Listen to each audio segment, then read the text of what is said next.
Hi friends, అందరు బాగున్నారా? ఇంకా పిల్లల్ని స్కూల్కి పంపించి ఇంట్లో పనంతా అయిపోయిన తర్వాత చక్రాలు అయితే చేస్తున్నానండి. పండక్కే వేయించాను, కానీ చెక్కలు చేశాను పండక్కి. ఇంకా చక్రాలు అయితే తర్వాత చేద్దామని ఇలా అయితే పిండి కలుపుకున్నానండి. ఇంకా మధ్యాహ్నం భోజనంలోకి టమాటా పచ్చడి అయితే చేస్తున్నాను అనమాట. ఇంకా టమాటా పచ్చడి ఇంకా మగ్గిపోయినాయి, చల్లారిపోయినాయి. ఇంకా దీన్ని మిక్సీ అయితే వేద్దాము. ఇంకా దీంట్లోకి ఉప్పు, చింతపండు, జీలకర్ర అవన్నీ వేసాను. ఫస్ట్ పచ్చిమిర్చి వేసి మిక్సీ పట్టేసుకొని ఇది ఒకసారి వేసుకొని ఒక తిప్పేసుకుంటే మనకి రోట్లో నూరినట్టే తొలకలుగా బాగుండిద్దండి.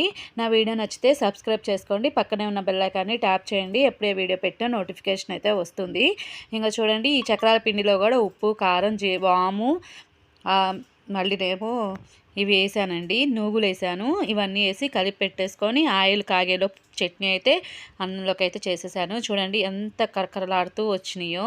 నా వీడియో నచ్చితే సబ్స్క్రైబ్ చేసుకోండి. Thank you watch my videos అండి.